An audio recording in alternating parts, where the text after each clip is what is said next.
कृष्ण गोविंद हरे मुरारे, हे नाथ नारायण वासुदेव।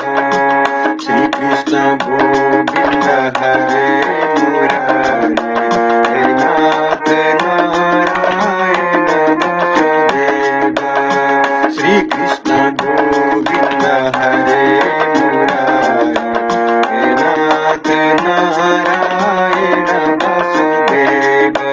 एकमात्र स्वामी सखा हमारे, एकमात्र स्वामी सखा हमारे, हे नाथ नारायण वासुदेव, हे नाथ नारायण वासुदेव। जय श्री कृष्ण। आज श्रीमद् भगवत गीताको 92औं दिनमा गीताको सार संक्षेपको बाँकी भागलाई म अगाडि बढाउँदैछु। यही आध्यात्मिक तथा ईश्वरीय जीवनको बाटो हो, जसलाई प्राप्त गरेपछि मानिस मोहित हुँदैन। हे पृथा पुत्र अर्जुन, जीवनको अन्तिम अवस्थामा पनि यस्तो स्थितिमा पुग्ने मानिस भगवानको धाममा प्रवेश गर्न सक्छ। हुन सक्छ कुनै व्यक्तिले तुरुन्तै वा एकै सेकेन्डमा पनि दिव्य जीवन वा कृष्ण भावना युक्त जीवन प्राप्त गर्न सकोस्, वा कसैले लाखौं लाख जन्मपछि पनि यस्तो स्थिति पाउन नसकोस्। यो केवल सत्यलाई स्वीकार्ने र बुझ्ने विषय हो। महाराज खडवाङले आफ्नो मृत्युको केही क्षण अगाडि मात्र कृष्णमा समर्पित भएर जीवनको यही दिव्य अवस्था प्राप्त गरेका थिए। निर्वाणको अर्थ हो भौतिक जीवन प्रक्रियाको समाप्ति। बौद्ध दर्शन अनुसार यो भौतिक जीवन समाप्त भएपछि केवल शून्य मात्र बाँकी रहन्छ। तर भगवत गीताको शिक्षा योभन्दा भिन्न छ, जस अनुसार यो भौतिक जीवनको समाप्तिपछि नै वास्तविक जीवन सुरु हुन्छ।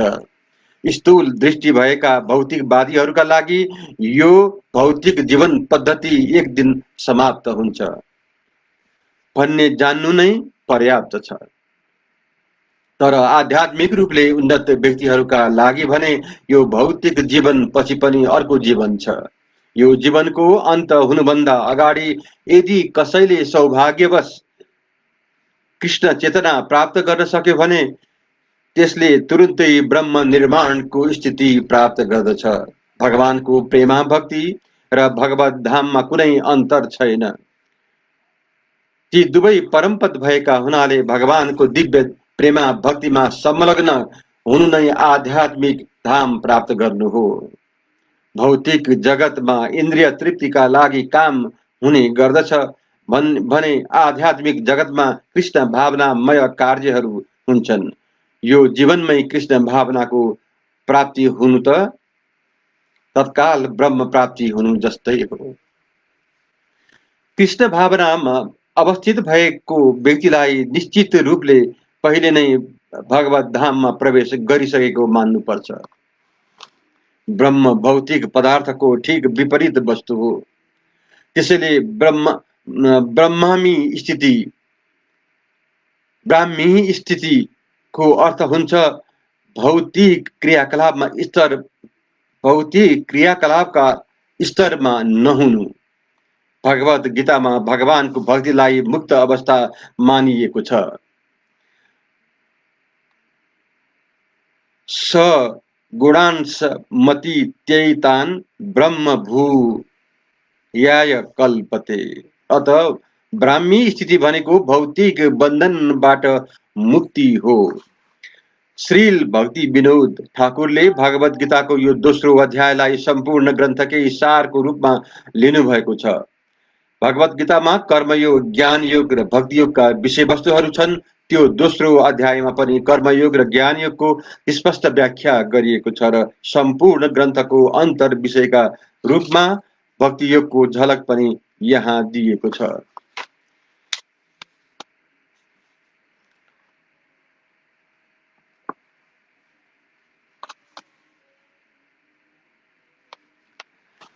आज म कर्मयोगको सुरुवात गर्दछु।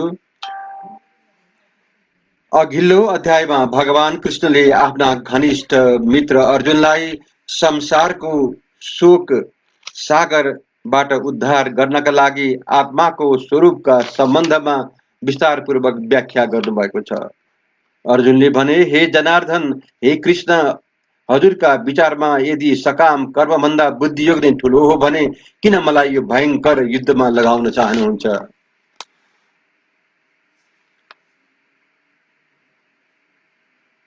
बुद्धियोग वा कृष्ण भावना नै आत्मा साक्षात्कारको बाटो हो भनी पनि बताउनु भएको छ। कहिलेकाहीँ गल्तीले कृष्ण भावनालाई अकर्मण्यताका रूपमा पनि लिने गरिन्छ र यस्तो गलत बुझाइ भएको मानिस नामजद्वारा पूर्ण रूपले कृष्ण भावना भावित हुने उद्देश्यले एकान्त ठाउँमा गएर बस्ने पनि गर्दछन्। तर कृष्ण भावनामृत दर्शनको राम्रो ज्ञान नपाइकन एकान्तमा गएर नाम जप गर्नु ठिक होइन। यसो गर्दा नबुझ्ने मानिसहरूबाट सस्तो पूजा या प्रशंसा त पाउन सकिन्छ, तर आत्माउन्नति ठिकसँग हुँदैन। अर्जुनलाई पनि कृष्ण भावना र बुद्धि योग भनेको त सक्रिय जीवनबाट सन्यास लिएर एकान्त ठाउँमा गई तपस्या गर्ने अभ्यास हो भन्ने लागेको थियो। अर्को शब्दमा अर्जुन कृष्ण भावनामा लाग्ने न्यू पारेर चलाकी ढङ्गले युद्धबाट बच्न पनि चाहन्थे। तर निष्ठावान तथा इमान्दार शिष्य भएका हुनाले उनले यो कुरो आफ्नो गुरु कृष्णका समक्ष राखेर उहाँसँग सबैभन्दा उत्तम कार्यविधिका बारेमा जिज्ञासा गरे। उनको त्यही जिज्ञासाको उत्तर दिँदै श्रीकृष्णले यो तेस्रो अध्यायमा कर्मयोगको अर्थात् कृष्ण भावना भावित कर्मको विस्तृत व्याख्या गर्नुभएको छ। हजुरका अनेक अर्थ लाग्ने उपदेशद्वारा मेरो बुद्धि अल्मलियो, त्यसैले निश्चित गरेर मलाई त्यही कुरा भन्नुहोस् जसबाट मेरो वास्तविक हित हुन्छ। अघिल्लो अध्यायमा भगवत गीताको प्रस्तावनाका रूपमा सांख्य योग, बुद्धि योग अर्थात् बुद्धिद्वारा इन्द्रिय नियन्त्रण, फलको चाहना नराखी कर्म गर्न र सिकारुको अवस्था जस्ता धेरै प्रकारका मार्गहरूको व्याख्या भएको थियो। यो सबै कुरा त्यही अलि अव्यवस्थित किसिमले प्रस्तुत गरिएको थियो। यसलाई बुझ्न र तदनुसार कार्य गर्न अझ बढी व्यवस्थित किसिमको मार्ग निर्देशन हुनु आवश्यक थियो। त्यसैले अर्जुनले यो सन्देह हुने खालको विषयवस्तुलाई अझ स्पष्ट पार्न खोजे। यसो भएमा मात्र सर्वसाधारण मानिसले अपव्याख्यामा नपरी स्पष्ट कुरा बुझ्न सक्दछन्।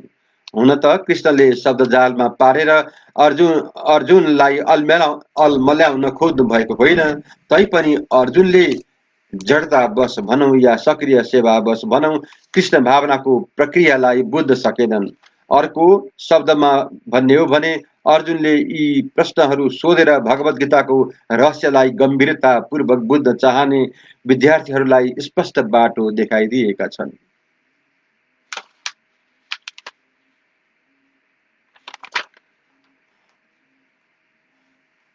भगवानले भन्नुभयो, हे निष्पाप अर्जुन, मैले पहिल्यै भनिसकेँ, आत्मा साक्षात्कार गर्न चाहने व्यक्तिहरू दुई प्रकारका हुन्छन्। एक थरी ज्ञानीहरू हुन् जो अनुभव सिद्ध दार्शनिक चिन्तनद्वारा भगवानलाई बुझ्न खोज्दछन् भने अर्का थरी भक्तहरू हुन् जो भक्ति सेवाद्वारा भगवानलाई जान्ने प्रयास गर्दछन्। यही गीताको दोस्रो अध्यायको 39औं श्लोकमा सांख्य योग र कर्म योग वा बुद्धि योग, यी दुई थरीका पद्धतिहरूको व्याख्या भगवानले गर्नुभएको छ। यस श्लोकमा पनि भगवान त्यही विषयलाई अझ स्पष्टसँग व्याख्या गर्नुहुन्छ। पदार्थ र आत्माका स्वभावले विश्लेषणात्मक अध्ययन र सांख्य युक्त दर्शन वा व्यावहारिक ज्ञानद्वारा विषयवस्तुलाई बुझ्न र चिन्तन गर्न चाहने व्यक्तिहरूका लागि हो। अर्का थरी मानिसहरू दोस्रो अध्यायको 61औं श्लोकमा बयान गरिएको छ।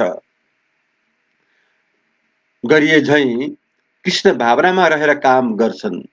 दोस्रो अध्यायको 39औं श्लोकमा पनि भगवानले भन्नुभएको छ, बुद्धि योग वा कृष्ण भावनाको नियमद्वारा कार्य गर्ने व्यक्ति कर्मका बन्धनबाट मुक्त हुन सक्छ। यस पद्धतिमा अरू कुनै त्रुटि छैन। यही सिद्धान्तलाई 61औं श्लोकमा अझ स्पष्ट तरिकाले व्याख्या गरिएको छ। यो बुद्धि योग सम्पूर्ण रूपले भगवानमा विशेषतः कृष्णमा आश्रित छ र यही विधिद्वारा नै सबै इन्द्रियहरूलाई सजिलैसँग बसमा ल्याउन सकिन्छ।